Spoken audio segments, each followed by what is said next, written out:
You're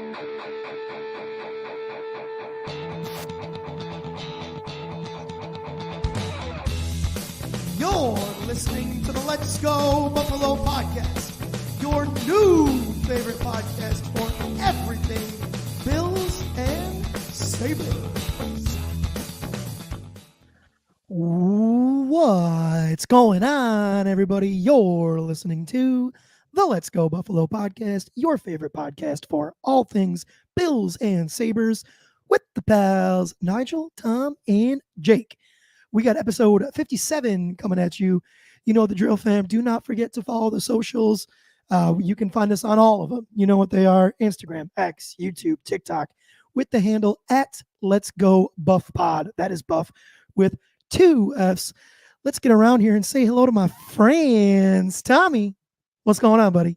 Dude, I'm fantastic. It's football time, baby. It is football time. We have officially at this point seen some real football. So we do love that, dude. We do love that. We've arrived. It's been a long, it's been a long year, dude, but we did it. Yeah, dude. Yeah. Torpedo, what's shaking, buddy? I'm good, man. Yeah, it's been good to watch some games the past few nights. They've been exciting. So hoping the fun continues tomorrow. Yeah, some pretty good games to start off the season too, which I appreciated too. Like 4 very, at least offensively, like high profile teams. That like meaningful 2 games. Yeah. So and all the games were great. Super unfortunate that Lamar Jackson sucks and missed 3 wide open guys in the last 3 plays of the game. But who'd have thunk, huh? I'll tell you what. When people say that Patrick Mahomes is a better quarterback than Josh Allen, what am I going to say? He is. He is objectively a better quarterback than Josh Allen. Correct. Yes. When people try to tell me that Lamar Jackson's better than Josh Allen, though, dude, like the proof is in the pudding, bro. I know Josh Allen has accuracy issues at times. There's no way he's missing Zay Flowers in the back of the end zone on that second of those 3 plays I was talking about last night. So I'm just super, like, if you're a Baltimore fan and I hope somebody sees, we're going to clip this. Hopefully somebody sees this and wants to come and talk about it. And I'll tell you what, right now, if you want to, you are so more than welcome to come on the pod and try and explain to me why you think Lamar Jackson's a better quarterback than Josh Allen. Because he ain't. But I digress. Super good games. Hopefully Jordan Love's leg is okay. Their knee. Man, so I've seen some reports saying that it's okay. That it's not torn. There might be other things going on, but the ACL is not torn. That's good. Go ahead, Jake. It looked ugly. I saw a video of like the slow-mo angle of his knee, and you can see something kind of that shit looked like it popped, dude. Yeah. No, I also saw this morning that the ACL is intact, but they are checking for a plethora of other shit, it sounds like. So he looked in pain. I thought he looked pretty good last night. I didn't watch that whole game last night, but I thought he looked decent from what I did see. I know Dana disagreed with me a little bit, but did you watch that whole game, Tom? I watched the first 3 quarters. He looked good. He definitely was. He had some inaccuracy going on, right? The whole game was just fluky because it's in Brazil. That field was miserable. It felt like the Bills playing in London. Like, this has to be fixed. That's a whole nother podcast for a whole nother time. But so that was terrible. So who knows, right? It's a fluky. It's a weird location. You've flown to a different part of the world. It's not like you're just going to Chicago or something like. So he would look good, and it looks like, okay, man, the Packers fans, they got another franchise quarterback right in a row. Yeah. He was spreading it around too. Like, he's got a diverse range of weapons with all those receivers that he's got. Like, there was I think 5+ targets to like all the receivers that were like, I can't remember names, but like the top half of that receiving room is that receiving core in Green Bay is nice, dude. Between Dobbs and Jaden Reed, I saw catch a bunch last night, and Watson, he had a nice run too, like a hand around to him, and he took off, dude. He was gone. Yeah. I also completely forgot that Josh Jacobs is a Packer. That caught me by surprise last night.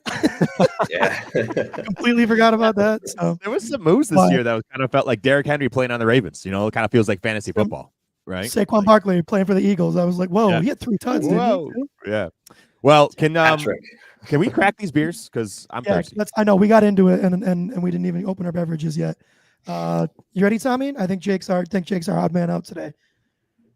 Unbelievable, Jake. As if I haven't had a beer the last 4 podcasts, but I do. Ready, Tommy? 3, 2, want? No. Talk your shit. Talk your shit.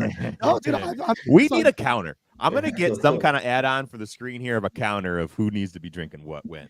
And you know what, Tom? I honestly, I feel like you're the only one who, I don't know if you've ever missed a beer. That may not be a good thing, but I definitely my drink this afternoon is this kind of assuage my superstitions. Is my Labatt Blue breaking out the beginning of the year? Let's go Bills, baby! Hell yeah, dude! Brother Bill would be proud. Well, I'm introducing my first southern beer to the pod. So I've got here from Urban South Brewery, the Holy Roller, which is just a hazy IPA. Kind of a neat can though. Cool. All right. Yeah, very florally and pretty, and it's a good beer. I've had a couple of these. So, yep. Cheers. Get the Nashville beers rolling. Taking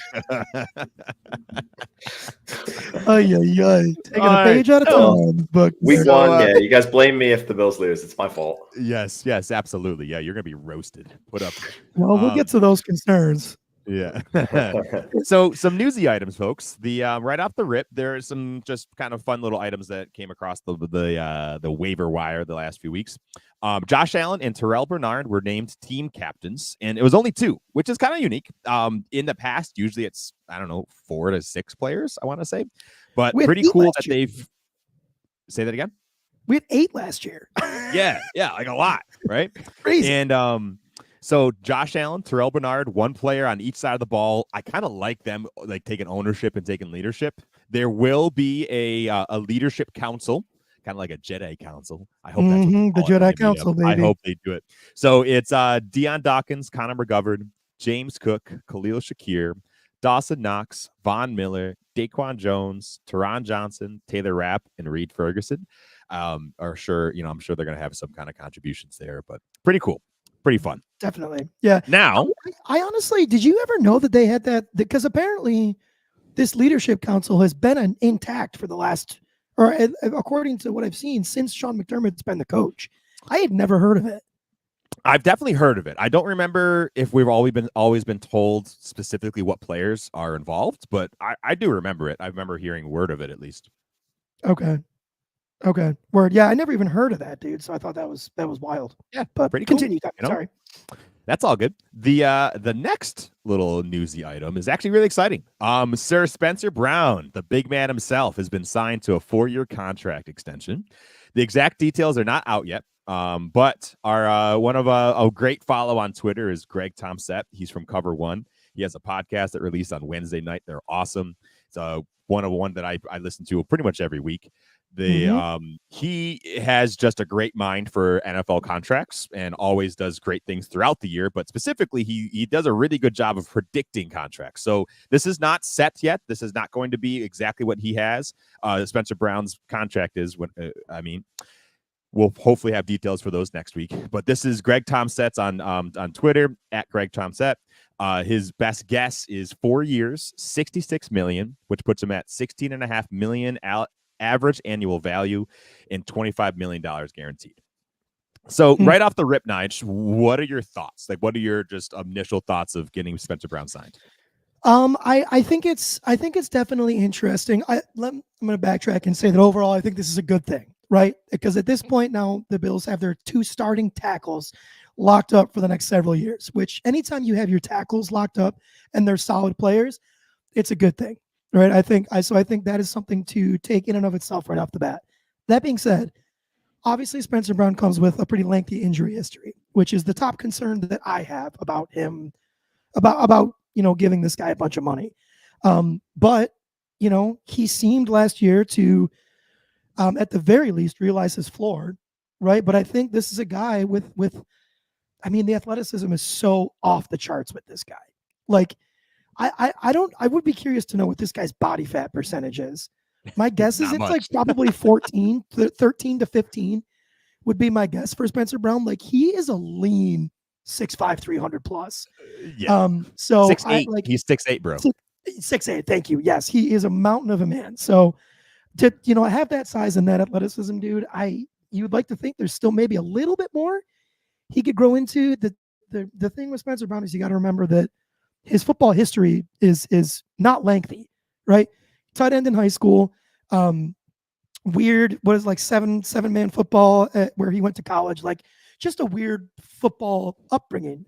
But I mean, you can't teach size and athleticism, right? No. So like when you have that, you can be taught the technique stuff, and it seems like Aaron Cromer has worked some pretty legitimate wonders with Spencer Brown. And I still think there's a little bit more room to grow into it. So nervous about the injury history, of course, but overall, when you zoom out and recognize that you have all your tackles wrapped up for a solid couple years, that's a good feeling. Absolutely. I completely agree. I think I'm super excited. I think this is an awesome move, and I'll kind of explain in a second here. To kind of comment on the injury concerns, I agree that that's absolutely a concern. Two things that help me feel better, and one we'll still need some more details on. The Bills know everything about Spencer Brown's injury history. If they were at all concerned, they don't have to sign the guy, right? They actually have a pretty good stable of young tackle players that they could bring in, or heck, they could go out next offseason and in free agency and sign somebody. Like, this is not a move they had to make. So I trust that they will know. I trust that Aaron Cromer is happy and excited about having him in his system. And I'm hoping that the guaranteed money is really where the contract talks, right? You can see the nice flashy number, $66 million. Again, that is projected. That is not set yet. Whatever it'll be, we'll not talk about it when it comes out. But if it truly is $66 million in that ballpark and it's $25 million guaranteed, then $25 million, that's less than half of his total value of the contract that's guaranteed. So once the guaranteed money is up, that's really where the cap hits. So if the guaranteed money is very front loaded, maybe there's an easy out for the Bills in a year or two. If it turns out that, man, this guy really can't stay on the field, he continually has trouble every offseason needing surgery, then they can get out of it. So I'm hoping that Brandon Beane uses his big old baller Beane brain and sets this contract up pretty well. And he's been pretty good at that recently with his contracts in terms of kind of establishing an out if we need it. So I would have to imagine that he's taken that preparation with this deal. The only one I guess you could point at and say he didn't really do an awesome job of that is maybe the Von Miller deal. But when it's a veteran like that's that high profile, I think your sway as a GM probably lessens a bit. You probably have to appease the player a bit more. Right. So and and he didn't have an injury history, right? You can't predict ACLs, so that's a whole nother thing. Yeah. Now I'm really freaking pumped that we have O'Cyrus Torrence and Spencer Brown on the right side of this line. Like, talk about a wrecking crew. Yeah. Now here's the thing, though, dude. So okay, so we just locked up Spencer Brown, and if this contract ends up being roughly where he comes in, 16 AAV for your starting right tackle, I think is solid. Yeah, I think it's good for everybody. Yes. Right? Like, it's good for the Bills, good for Spencer Brown. But we're also seeing the guard market go up pretty significantly, which just, I have that in the back of my mind for O'Cyrus Torrence. I don't remember his name, but there was that guard for Miami. Hunt. Robert Hunt. That just, I mean, and then he wasn't the only one. So O'Cyrus Torrence, like, when the time comes, don't be shocked if that guy resets the guard market. So, just something to keep in the back of the mind there, because I think we can all pretty much universally agree that, at least me, maybe I shouldn't say universally, I'd be more willing to move on from an interior offensive lineman than I would a solid tackle. And right. So we'll have to see what happens when it gets there. That's because O'Cyrus Torrence is O'Cyrus Torrence is going into year 2. So we still have 3 years of a rookie contract with him. So we have Spencer Brown on a 4-year contract extension. I know Dion just got a 3-year, 4-year contract extension. So we're kind of like, once they get up, O'Cyrus will be up for his contract. So we'll have some things will fluctuate throughout that whole line signings. Yeah. Yep. That's a good point too. But I think it's cool. And the big thing on O-line, last point here, consistency. So now you have O'Cyrus Torrence and Spencer Brown, who are going to play again next to each other for hopefully at least 3 more years until O'Cyrus' rookie contract is up. And so that's awesome. That's a great point. Yeah, continuity is huge, especially with a killer O-line coach like Aaron Cromer. So and we've had some turnover in the past, and it's bitten us in the butt. So I'm glad that for sure. we're doing pretty well with that. For All right. sure. Okay, to keep it moving, here we go. The next segment we're going to talk quickly, because we didn't get a chance to do that this offseason, is a full schedule prediction. We're going to walk through the entire Bills schedule and briefly kind of just give our thoughts on if this is a game that's easy, that should be won, should maybe kind of be kind of a toss-up, or one that maybe we can chalk up as a loss for the Bills. Last year they were 11-6, and they had some spaces in their schedule that where they could cruise by, right, and make up some time, make up some wins. I don't think this schedule they have anywhere to hide. This is a incredibly difficult first place in the division schedule, and this is going to be tricky. So yeah, let's get it. You guys got the full slate written down here. Do you want to go through the easy, low-hanging fruit, or do you want to just go chronologically? Let's just go chronologically, I'd say. Yeah, week by week. All right, give us the first week, Jake. All right, so Cardinals, week 1, tomorrow. Should we not talk about this one, since we're gonna kind of get into this into depth a little bit more with this one? We can call it, and we'll give our score predictions later. But I think we call it. Cool. Yeah, I think this one should be a dub. Arizona is not a super strong team, particularly defensively. They do have some weapons offensively, undoubtedly. Kyler Murray, Marvin Harrison Jr., Trey McBride, James Conner. But defensively is where that team can be had. It should be a team that Josh Allen can kind of pick apart with I don't want to say it's not easily. It's the NFL. It's any given Sunday. But it should be a team that our offense compared to their defense shouldn't be crazy close. I agree. I think it's a win. Short week, heading to Miami for Thursday Night Football. So I think we're gonna split. I think we're gonna split with the Dolphins this year. I don't think we're sweeping the Dolphins. So I'm gonna say because we're away, because it's a short week, I'm gonna put this one down as the loss, with keeping in the back of my head that I think the home where we host the Dolphins will be the win. I don't know why I feel like this, but I think I just have a feeling we're gonna win that week too. I don't know why. I don't know if it's because it's at night and the sun won't be as much of a factor or what, but I don't know, man. There is something about this Bills offense that just I don't think anyone's going to be prepared for it. I really don't. And I know there's no crazy elite weapons, but it's going to look different. The personnel groupings are going to be different. It is a full offseason of Joe Brady. Is Vic Fangio still the D coordinator for Miami? No, he's out. He's out. I don't even know who their D coordinator is right now, but there isn't going to be a whole lot of film to look at for, except for week 1. Put me down for a Bills win week 2 in Miami. Fuck it. Let's do it. All right. Yeah, it's Anthony Weaver is their defensive coordinator. Let's do it. I don't know who that is, but that doesn't mean he's not a problem. My sister's gonna be at that game in Miami on Thursday, so I agree. Let's give her a win. Let's give her a win. All right. Shout out Maggie. That's cool. Shout out Megs. Week 3, Bills travel back home and play the Jaguars. Dear Lord, put this away. We have our demons with this team. This is a win. Which is why I'm calling it a loss. I don't think for some reason we just can't beat Jacksonville, and I don't think that changes. Should we keep a Tom record prediction and a Nigel record prediction? Because I'm pretty sure. Okay. All right. So you guys still want win and win for Dolphins? Yeah. I'm gonna say win for Dolphins. Oh, okay. Yep. And I'm gonna take win. I'm gonna take win for Jaguars. You're gonna take a loss for Jaguars. Yep. Right. I'll put our first L against Jacksonville. All right. All right. So then traveling to Baltimore, play the Ravens. Oh boy. I'm gonna put another loss there for the Bills. That I thought I know LJ had some tough moments, but dude, that 2-headed rushing attack of him and Derrick Henry is to be reckoned with. And I would imagine at that point, what's Hollywood Brown's injury? Anybody know? Oh wait, he's a Kansas City Chief now. That's right. Yeah. Completely forgot. Yep. Okay, so never mind. Did they have anybody injured the other night? The Ravens? Mark Andrews. I'm sure. Jake probably hopes Mark Andrews was injured. Yeah. That is a killer. Yeah. That is a killer for them. I'll put that down as a loss too. I'll put that down as a loss. I kind of feel like I don't know. That just doesn't feel good to me. Going to Baltimore. Yeah, I can't be too much of a homer here. All right. Week 5, visiting Stephon Diggs' new home at the Texans. Son of a bitch, dude. Oh, see, I feel like my record prediction is gonna suck, dude. I think we are gonna get fucking smoked by Houston. I really this is do. good. I'm sorry, dude.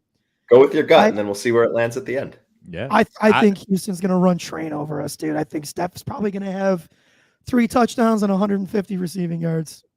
I think Josh is going to take this. He's going to remind everybody why he's JA 17. That's a win. That's a win. He's taking that home. I love it. I love it. All right, week 6, traveling to New Jersey to play the Jets. I'll say a dub here. I just don't have the confidence in the Jets that everybody else does. I can absolutely see a world where Aaron Rodgers goes on a fuck you tour. I really, really, really, really can. My prediction is that he's not. And I will go on record saying that, if he does, I'll eat my words and hand up, but I just don't think it's going to happen. I don't think I could see it, but my prediction is that it's not. So put me down for a Jets win or a Bills win over the Jets. Yeah, fair enough. I agree with that. I think this is Josh Allen's going to learn that he needs to play his game against the Jets and not be baited into how they want him to play. And that's going to be a win. Love it. The Jets could be very good, but I think they require a lot of things to go right. And they do. That doesn't always happen. I don't know what it is about the Jets, dude, but they never live up to expectations. They never figure it out. Nope. Never. Nope. At least historically, they have not. They still have less division wins than the Colts. So, yeah. All right, 3 weeks on the road. Week 7, we're back at home playing the Titans. Dub. Taking one home. Yep. Easy. Traveling to the West Coast. So big travel week, but playing in Seattle against the Seahawks. Dub. I think so. I'm going to put that down as a dub, but this one, once we get there, has the ability to be a trap game because we're traveling. Playing in Seattle is really tough. That one has an ability to be a trap game, but I'm going to put that down as a W2. Fair enough. All right. Well, circling back to the Dolphins, hosting them in week 9. This is where I think, because I agree, I think we'll split. I'll give us the L here against the Dolphins. Tom, how you feeling? Right. You want to do it. Tom, are they opening the season 8-1? No. That's what you're toying with here. No, I know I am. Yeah, that has to be a loss. That has to put me down for a loss there. At some point, this is gonna fall off the freaking rails. Okay, dude. So there should be if the Bills go into that game 8-1, we should podcast shirtless, or something. I don't know. All right. Yes. Yeah. Absolutely. I'm gonna raise my camera angle even more if we're doing that. I think we all we shouldn't even have our heads in it. We should just have our necks as our waist in the frame. And we can paint ourselves with "F-U Miami" across our chest. I would do that for sure. All right. Moving right along. Then we travel to the Colts for week 10. Ooh, I think this is a dub. This is one we're getting the gang together for this one. So this one, it's got to be a dub. I love it. Yeah, gotta be. All right, week before the bye, we host the Chiefs. Week 11, another tough one. I'll say dub. We do well against the Chiefs. Wait, is that in Arrowhead or in Buffalo? It's in Buffalo. Yeah, it's in Buffalo. We do well. Come to us. We do well against the Chiefs in the regular season. In the regular season. So, I'll predict a win there only for them to beat us in the second round of the playoffs. Yeah. Right. I'll go dub. A sheepish dub. Yeah. Well, no, mostly because I'm just at some point, this is getting too homerish. I'm too up in my feelings.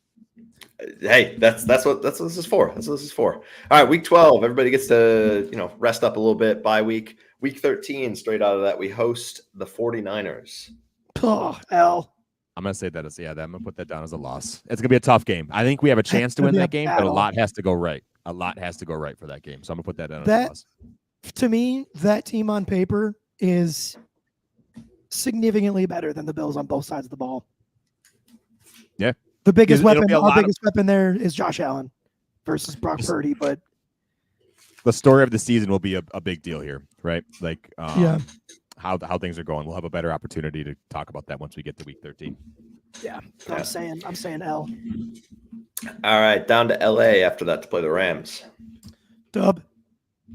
Yep. I think the Rams they have a good offense. I think their defense is kind of still rebuilding, especially without an Aaron Donald. I think that's a W. Correct. All right. Following that up with the Motor City playing the Lions. L. I'm gonna put that down as a loss. The Lions are a wagon. Lions are sick, dude. They're my NFC team to want to make it to the Super Bowl. That's they are my Super Bowl prediction. Is the Lions. It's a good pick. All right, 3 division games to close us out here. Hosting the Patriots, Week 16. Say it quietly, Tom. Say it quietly. Nope. I'm screaming that. Nope. This is how the Bills close out in December. They do. To be honest with you, I'm a little upset that I haven't just chosen a wins all since this December 1st against the Niners, because the Bills always end the season and they just take care of business. But I'm taking these. Spoiler alert! I'm taking the next 3 as dubs. So yeah, this one's a W. I'll say dub here as well. All right. So we got Tom's picks. Nigel, Jets, Week 17 in Buffalo. That is, let's see. I predicted us winning the first Jets game, right? You did. So this will be the L. All right, and then going to that's a dub. Gillette, yeah, against the Patriots. Yep, dub. All right, boys. How do you feel about your predictions while I count them up? Way too sky high. yeah, Tom. Tom, I feel really good. I will do some sick, disgusting things if that ends up being the Bills' record. Imagine. Are you able to tally those, Jake? I want to 13 know and 4. Is. Yeah. Yep. Yeah. All right, Tom. Yeah, you're 13 and 4. Nigel, you went 10 and 7. So hopefully the answer is kind of somewhere in between. In the middle. Between the two of us. Still 11 or 12. 10 and 7. Like if you had asked me what my record prediction is for the Bills this year, probably would have been like, without even going through the games, I probably would have said 10 and 7. Okay. Yeah. I think that'll sneak you in on the money. I think that'll sneak you in as a wild card team, and then you have to hope that Josh Allen just catches fire. Yep. Yeah. I think that's the way it's going to happen. I do. I think I'm a little pie in the sky here, but 10 and 7 will be, or 11 and 6 is honestly within the realm of possibility. 11 and 6 would also be fine too. Yeah. And I am going to go on record now and saying this, and I hate that I'm saying it. I do not think the Bills are going to win the division this year. I think this is going to be the year we can see the division. I think that is reflective in your prediction. I don't think 10 and 7 wins this division. I would be the first one to admit that the record of, well, first of all, the Bills' schedule is a bitch, but that's what you strive for, right? You want to win so that you, like, if you want to be the top dog, you have to remain the top dog, which the Bills have done for 4 or 5 years now. But let's not sit here and pretend that this team overall on paper, based on talent, did not get worse, right? Say what you want about Stephon Diggs. He is a top 10 receiver in this league at worst. And when you lose a guy like that, it does not help your team. It does help in the sense that you're not trying to, keep the spirits of a diva up in the air. But the talent of a Stephon Diggs isn't something that just gets replaced overnight. Like he's too good of a player. So it was replaced. Never mind. All right, I'll let you talk. I think overall this team. Well, you were going to say replaced last year by Khalil Shakir, right? Yeah. Yes, it was replaced over 8 games. We've already done it. Until teams pick up on that, right? What happens when you don't have a Stephon Diggs to double team so that Khalil Shakir and Dalton can get their opportunities, right? So I think this is a worse Buffalo Bills team. However, I think we took a half a step back to potentially take 2 steps forward next year with all the cap money that we're going to have. Yes. So I'm not panicking. This to me, like it's absolutely, this is not me saying it's a throwaway season either. It's still, you still have Josh Allen. You still have elite weapons in Dalton Kincaid and Khalil Shakir and James Cook and, whoever else. You still have solid weapons. You have a solid defense. There are some concerns, but your front seven's good. Your secondary, maybe you have a couple concerns about it, particularly the safety position. Cornerbacks, I'm not worried at all. But, I think overall this team's taken half a step back, but we'll have the cap space in the coming years to continue to take steps forward. So if we, last year I had the Bills as a Super Bowl prediction. I genuinely don't this year. I would love to be proven wrong. Don't get me wrong, but I think this is the year that we can see the division to go right back around next year and fucking take it. So, yeah, the big thing for me for the division is that the Dolphins and the Jets have so much more of a cakewalk of a schedule that the Bills will have to take care of themselves and take care of business in tough games, while the Dolphins and the Jets have a couple spots in their schedule where they can kind of cruise and stack a couple wins. I think that's the biggest issue. I think the Bills are a better team than the Jets and the Dolphins, but I think that the division's won with your win-loss record. And I think they're going to have a couple, be able to stack some more wins that way. Tom, because this is I don't think that the Bills are better than the Jets or the Dolphins. I think what you get with the Bills is a more battle-tested team, a team that's been there a little bit more, a little bit more cohesion in terms of coaching staff and all that stuff. And those things matter. But I mean, I think if you compare, like take the Dolphins, if you compare the Dolphins offense and the Bills offense, I don't even think they're close. Oh, sure. But then take the Bills defense and the Dolphins defense. I don't think that's close. I still don't think it's close either, but in the opposite direction you do. I think the Dolphins defense is way better than the Bills defense. Okay. All right. We gotta let it play out, right? Yes, we do. We do. What do you think, Jake? I agree. Rubber meets the road. You gotta see how they look. I think there will be, like you said, it's the continuity of Joe Brady, I think, is encouraging and exciting. And Stephon Diggs is a great player, but he frees up a lot of targets for other players. Like, I'm just excited to see how the offense progresses as the season goes on. And I will also do this, and I'm sorry, I'm tangenting a little bit, but I will also echo Kyle Brandt in his sentiments of picking Josh Allen as the MVP, because I think Josh is going to have a year.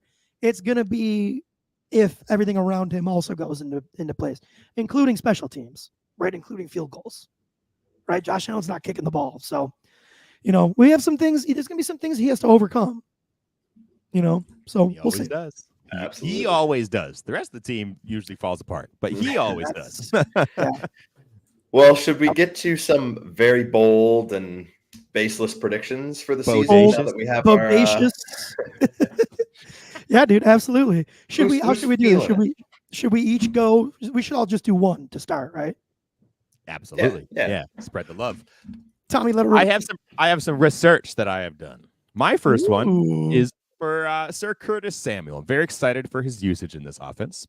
And I'm very excited because he is not only going to be used in some really unique ways as a wide receiver, but I firmly believe he's going to be offered and given a couple rush attempts per game. So mine is based on rush attempts per game and rushing yards across the season. His kind of archetype of a player is very similar to Deebo Samuel. They're very different players, but he has that similar kind of attempt, right? Well, sorry, attempt is the wrong word. Similar kind of approach to the game and usage in the game. Role in the offense. Thank you. So Curtis Samuel's best season was 2020 with Joe Brady in Carolina. So in that season, he averaged 2.73 rush attempts per game, 13.3 rushing yards per game, and 2 rushing touchdowns. Deebo's per game in that season. What? Wow. No. Sorry. 2 rushing touchdowns across the season. Across the season. I'm sorry. I apologize. Okay. I was going to say he didn't get 2 per game, right? Sorry. Record breaking. Good clarification. 2 rushing touchdowns across the season. Deebo, across his career, has averaged 2.42 rushing attempts per game and 15.25 rushing yards. So I'm kind of using those numbers to base it.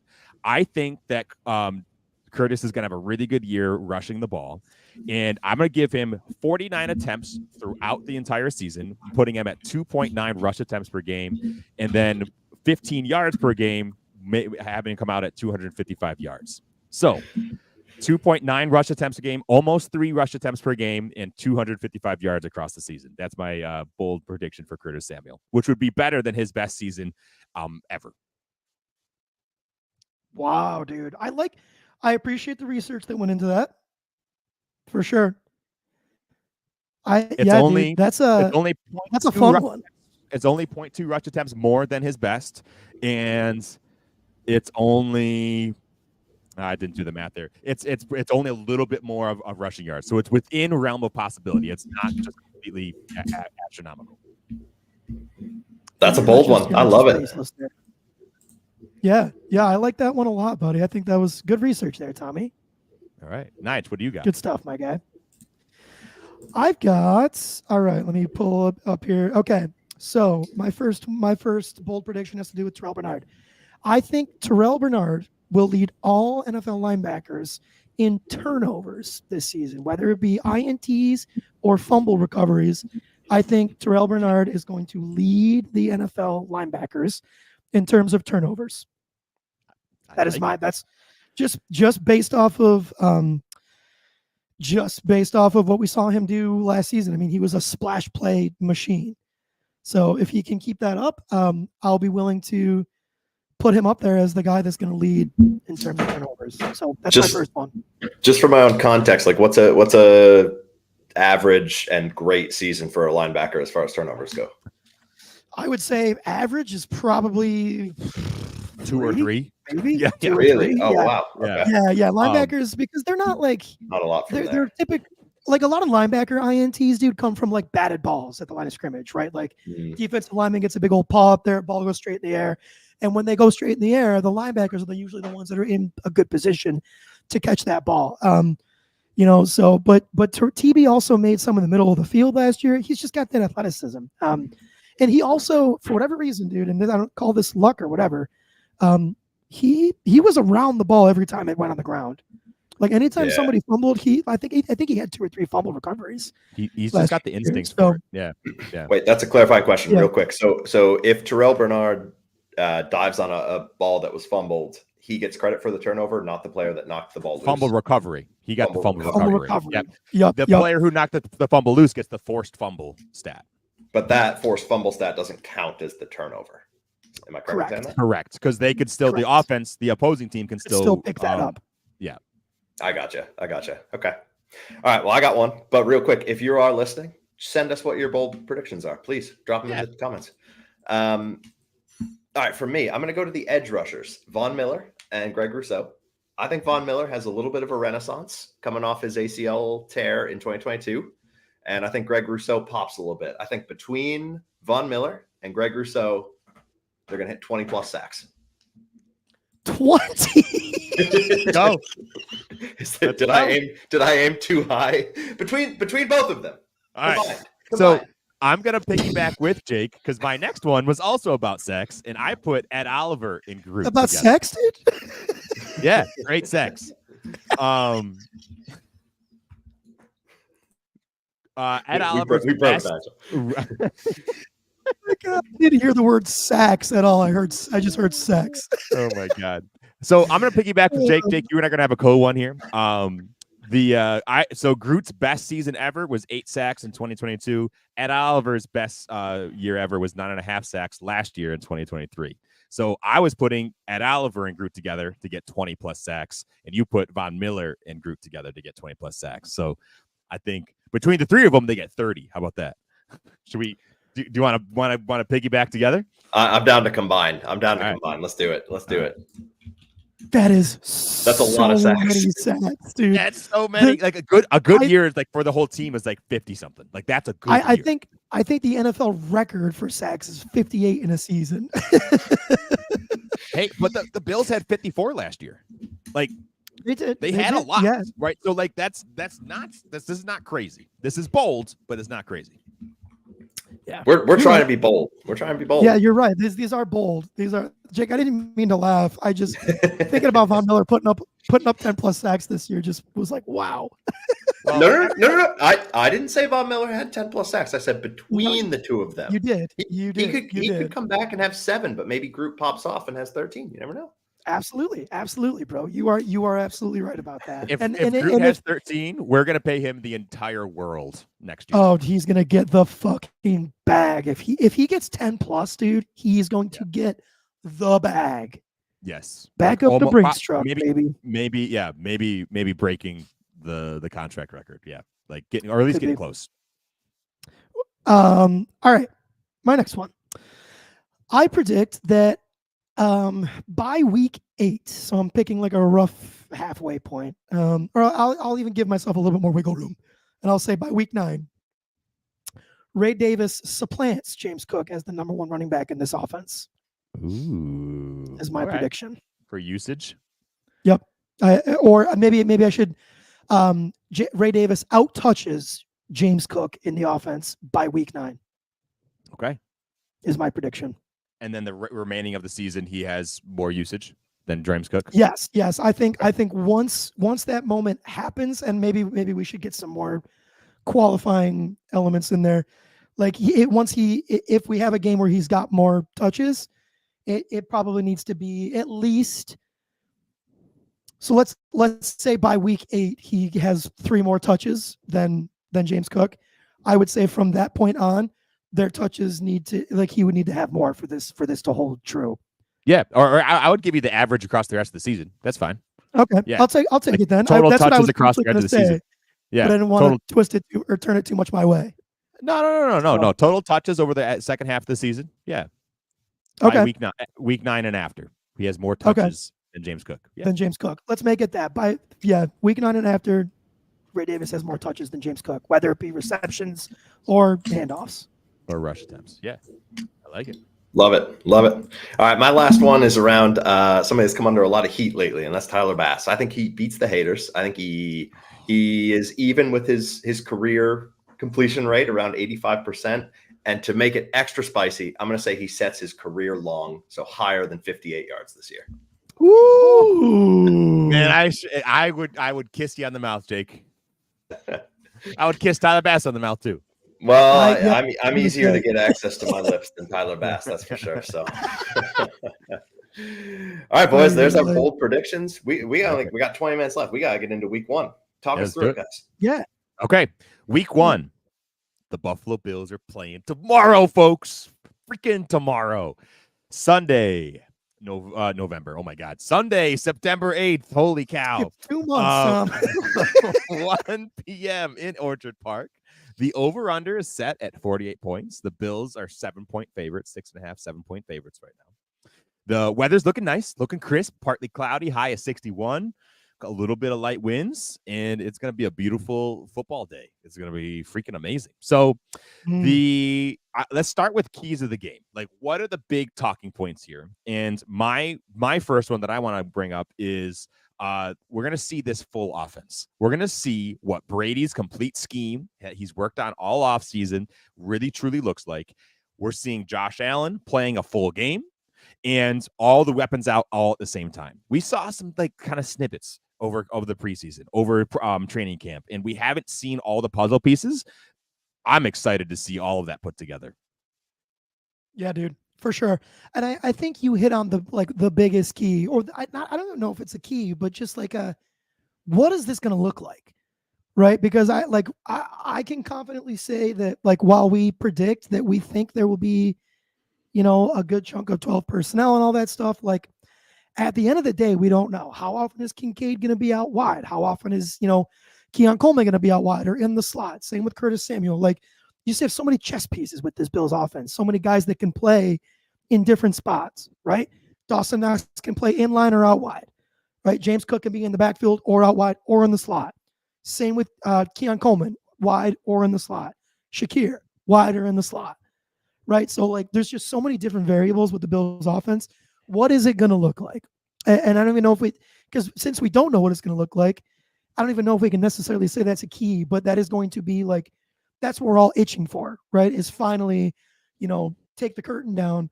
Let's see Oz behind the curtain and see what this Bills offense looks like. Yeah. So excited. So excited. Mm-hmm. Me too. Another key of the game, I think, is going to be, I think Groot and Ed are going to have a game. I think that Ravens. Oh my gosh, I'm all turned around. That Cardinals offense, the Cardinals offensive line is not good. Not good. Yeah. So I think Groot's going to have his way. I think Ed Oliver's going to have his way, and I'm sure there's going to be another guy who's just going to have his way. I think they're going to really wreck things. Kyler Murray's loves that. He almost invites that chaos, and because he's quick on his feet, he's so agile, he's such a great athlete, and he's really good with pressure in his face. So I think that's going to be tough, but I think Ed and Groot get home. They have sacks, quarterback pressures. They're going to be in there, and they're going to be wrecking and just ruining Kyler Murray's day on Sunday. Yeah. So what's the biggest thing with that when you have an athletic quarterback like a Kyler Murray or Lamar Jackson? With Kyler Murray specifically, there's 2 things, right? And I feel like we say this every week almost, but it's organic pressure. Organic pressure meaning with your 4 down defensive linemen. So defensive end, defensive tackle, other defensive end, right? Not bringing extra blitzers and stuff like that in order to mess with Kyler Murray, because Kyler Murray, like Tom just said, eats up the blitz, right? Has an insane QBR against the blitz, right? Very good. Yes, he's very good. And then the other thing, the second thing is contain, right? If you're Greg Rousseau, right, and you're cooking that tackle, you can't cook that tackle to the point where you're 6 yards up the field, because Kyler Murray's saying deuces and he just picked up 30 yards, right? So it's those two things. And just, as a refresher for those that maybe aren't football aficionados, when you have athletic quarterbacks like that are good against the blitz, the key is contain, right? You have to stay in your lane so that quarterback can't get out and dice you for 20 plus yards, because Kyler Murray can do that easily. Yeah, there's gonna be a couple plays where he's gonna scramble and he's gonna scoot and he's gonna get some yards on the ground. It's gonna happen. There will be some 3rd and longs that get completed because Kyler Murray's fast as hell. He looks like a water bug out there. Yep. So my kind of on that same note is the Bills need to get off the field on 3rd down. The Cardinals are going to attack this game on trying to keep Josh Allen on the sideline. They have a great rushing offense. They have Kyler Murray, who can kind of make things work, make magic happen. The Bills need to get off the field. So that Bills defense, which has a lot of question marks, and we're also very excited to see what all these pieces are going to look like together, they need to be able to get off the field when it counts. This has been something that has plagued the Bills over the last few years. We have example after example of the Bills not being able to seal the deal, and they have the opposing team at 3rd and 15, and they can't get off the field. That needs to change, and it needs to start with this game. Yeah, 100%, dude. I don't even have anything to add to that. That's just exactly right. Because you're right. That is the Cardinals' best defense is their rushing attack. Yeah, right. It's good. Keep the clock moving, and that keeps Josh Allen on the sideline. That is their best weapon against us, is that rushing attack. So hopefully, like we said, the defensive line is just crushing that. Force Kyler Murray to throw, and we'll see what happens. Yeah. Yep. I'm excited to see Marvin Harrison Jr.'s debut. He could be a problem. He's also a rookie, but he could be a problem. Who knows? Yeah, I'm not even going to sit here and say I'm excited about it, because that tune could change incredibly quickly. Yeah. I mean, that guy is a weapon. You're right. Rookie season, very first NFL game. Who knows? But yeah, like we could be saying, oh, wow, it'll be cool to see him. We don't have to stress about it because he's a rookie week 1. Blah, blah, blah, blah, blah, blah, blah. I don't want to be the guy that's changing my tune on that at the last minute. Yeah. I won't sit here and say that I'm not a little bit nervous for MHJ. Yeah, but he could absolutely have 7 receptions for 110 yards and 2 touchdowns. That could very well be his stat line. Easy. Is he the number 1 threat, or is another piece that you're as or more worried about? So in terms of wide receivers, this is kind of similar to the Bills in the sense that we have to consider wide receivers and tight ends for their pass catching options, because in terms of specifically wide receivers, Marvin Harrison Jr. is the biggest concern. Their biggest pass catching weapon, period, that tight end, Trey McBride. That guy is a problem. And then so good. I know we have that on our document here. How is that going to look without Matt Milano?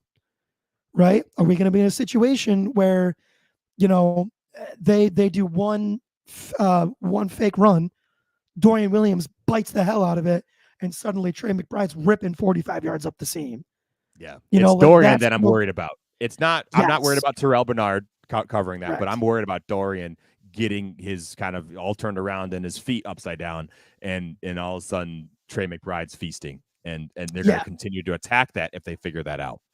100%. I could absolutely see a world tomorrow where get ready for this, because I think there's a shot it could happen because he is healthy.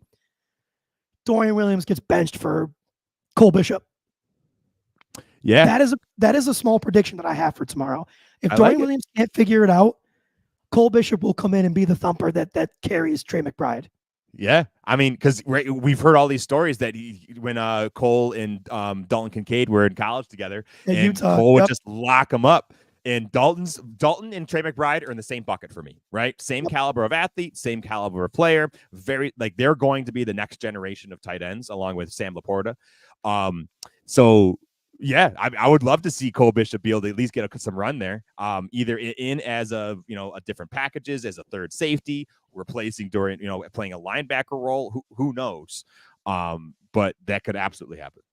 Yeah, I could see because it's just like last year with Jordan Poyer coming in on third downs, right? Or on third downs, Taylor Rapp would come in, and Jordan Poyer would move down into the box, right? Like I could see a world where we do that, and maybe even at least in obvious passing situations. Yep. Right. So it'll be interesting. I think we'll see Cole Bishop on the field tomorrow. I don't know in what capacity, but I think we will. I hope so. Yeah. That'd be really exciting. Another cool thing that we're going to see tomorrow is the new kickoff. It's been kind of fun to see. Definitely weird, right? I always think that like the TV's paused. The kicker kicks the ball. Nobody moves. Nobody moves. And then they can only move once the ball either hits the ground or it's returned. So it's gonna be interesting. I just knowing the Bills, I think that they're gonna leverage this for their advantage. They love special teams. Sean McDermott loves special teams and using it so does Brandon Beane.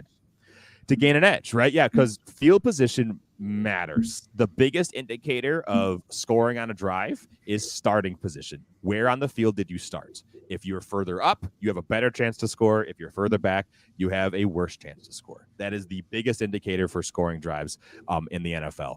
So I think the Bills are going to absolutely use that to their advantage. I think, and Tyler Bass, while he is having some issues with field goals, he's a good kicker. He can control the ball. He can directionally kick. He's going to be able to put the ball in good places and force the Cardinals to have to return at a disadvantage in not great situations. Yeah. It was very interesting, like watching the game last night, right? Like I don't remember which team it was, but I think every kick I saw was just a touchback. Yeah. Which to me, like I thought one of the reasons that this rule went into place was to kind of get away from that a little bit, right? To make that play matter a little bit more. But here's the thing, right? And Tom just touched on it with Brandon Beane. The Bills organization is not an organization that is just going to willingly concede those 25 yards. They're going to make you work for whatever yards you are going to get. I believe the Bills' plan on kickoffs is going to be drop that ball at the 1 yard line and make them earn every goddamn yard. Yep. That is my prediction because that's been the way they've done kickoffs in the past anyway. Right? Like it's not always. I mean, Tyler Bass has definitely done his fair share of let's just get a touchback and be chill about it. But I think given this new kickoff and the way it looks, I can't imagine the Bills are just going to say, yep, take the 25. I think they're going to say, come fucking earn the 25. And I would imagine with the athleticism, I was looking at the roster again the other day.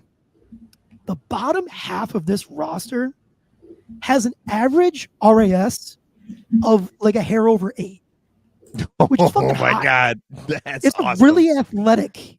That's sick. And that's just like, and we've seen that's Brandon Beane backing up what he's always talked about, right? Once you get to the 5th round and later with him, he's just picking traits. He's picking toolsy guys in the hopes that this coaching staff can do the little bit of teaching here and there. But this is an athletic ass group of 3rd and 4th stringers. Yeah. So I'm optimistic that it could be a strength for the team this year. Can you imagine a world where the opposing team's average starting position is the 19 instead of the 25? Big deal. That's fucking. I don't want to talk about 6 yards, but you add that up over however many kickoffs you have over the course of 17 games. That's fucking a lot, dude. Yep. So, I that's my prediction for the kickoffs. I think the Bills are going to make teams fucking earn it. Jake, you had wanted to kind of talk about this. Is there any specific questions that you had? I just noticed in watching Thursday and Friday night that there was a lot of touchbacks, like you guys touched on, and I think it's 30 yards that the touchback goes to, not 25. 30-yard line. It might be. I still don't know all the kickoff rules. Maybe the rules. But yeah, I guess I was just surprised how even worse, right? Even worse. Exactly. Yeah. But how willing those 4 teams were to just drop the ball deep and take the 30 yards. I guess I was just surprised by it because of all the conversation about how it would prompt more returns. So I'm curious to see how it plays out. It was 2 games out of however many There are seasons. And I can't even sit here and come up with a solid reason as to why I think teams would do that. Because if it is indeed the 30, just conceding 30 yards, dude, that's a goddamn lot. It's huge, yeah. Like it's almost half the field. That's a big deal. Yeah. You know, so like big if you know, so let's assume it is the 30, right? Let's say all of a sudden now the average starting position is like the 23, right? You know, that's the and with where the kicking team like starts from, I don't think that's crazy. Like if the 30 is where teams get it on the touchback, I think a comfortable place where the Bills could probably stop teams is indeed like the 24, 25.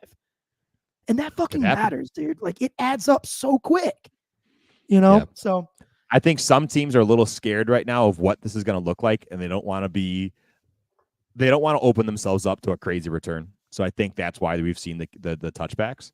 Could be. And they're going to happen. Like you are going to see some games where, sorry, Tom, I just interrupted you for like the fourth time. Please continue.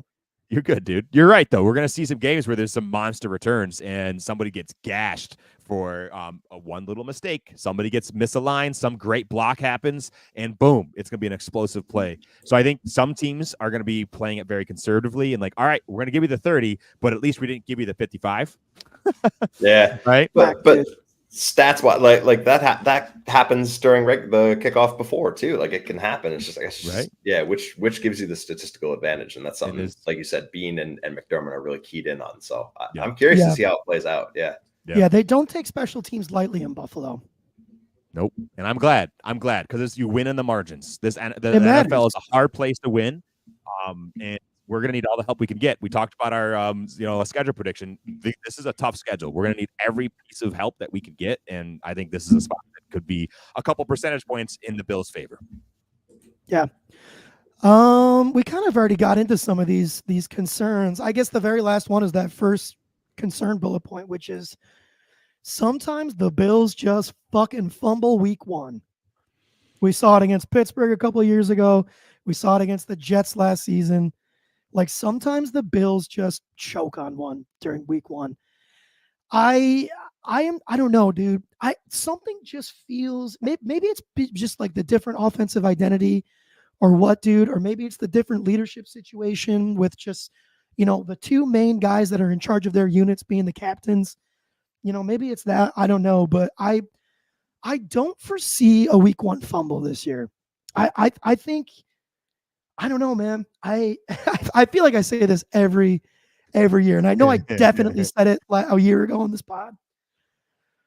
We're gonna see it eventually, dude.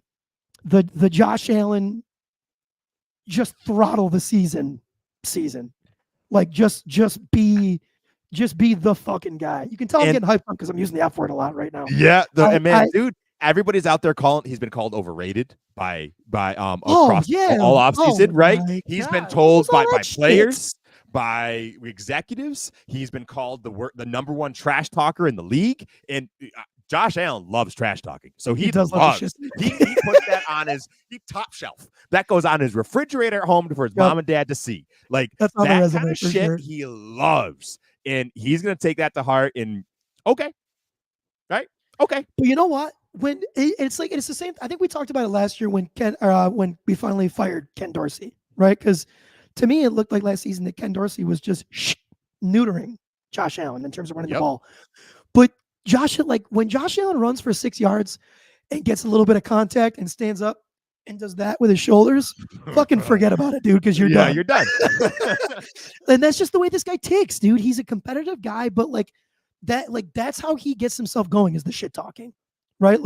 So between that, a couple of these from a little bit of contact, fucking look out, dude, because he will rip your head off. So that being said, I think we should do some score predictions. And I'm predicting the Bills to win. I think they're going to take it home. They're going to take care of business. And I think Josh Allen's just going to have a freaking day. I'm predicting a 31-21 win versus the Cardinals. I've got 28-17 Bills.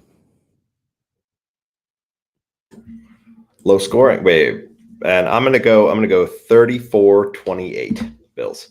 Okay. Cool. Yeah. Cool. I think some points are gonna hit the board. I do. I think both offenses are gonna be able to move the ball a little bit. But I think the Bills are gonna take it home. We'll see. Time will tell. Yeah. Boys. I'm so excited for my football games to start at noon now. Oh, dude. My That's going to be sick. Yeah, I'm pretty jealous. Well, because noon, and then what is it? 3:15? Or 3:25? 3:25 is the next game, right? Yeah. And so then it'll be 7:15 or 7:20 for the Sunday next night game, dude. Oh, bro! my God. God, get out! My old ass is gonna be so sad. Oh, I'm not gonna miss those Monday mornings. I don't have to wake up for teaching anymore on Monday mornings either. Yeah, you don't. All right, folks, this is it. We've made it to the season, the regular season. Enjoy their Buffalo Bills, right? We are so lucky that we get Josh Allen and this version of the Buffalo Bills right now. So enjoy the season. Have some fun. I hope you watch it with your friends and your family, and you have some time. Watch it with people you care about. Right. And I hope you come back here because you care about us, because we care about you, and ride this season along with us. It's going to be an awesome season. Here we go. And yeah, we love you all. And thank you so much for listening. Thank you all from the bottom of our hearts for spending some time with us. Please give us a like and a follow on Instagram, X, TikTok, and our YouTube channel at Let's Go Buff Pod. These are my pals, Jake and Nigel. My name is Tom, and you're listening to the Let's Go Buffalo podcast. We're sending you love wherever you are. Go Bills, go Sabres, let's go Buffalo.